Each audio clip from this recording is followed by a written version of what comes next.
কচুরলতি হয়ে গিয়েছে। এখন আমি কাঁঠালের বিচি দিব, সিদ্ধ এগুলা সিদ্ধ করে দিয়েছি, নাহলে অনেক সময় অনেকগুলো সিদ্ধ হয় না, খেতে খুব খারাপ লাগে। তো এখন এটা মিশিয়ে দিব।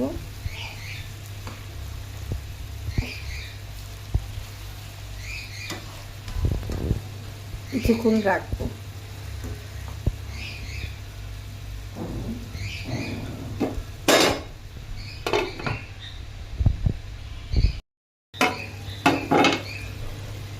ভিউয়ার্স, এটা হয়ে গেছে।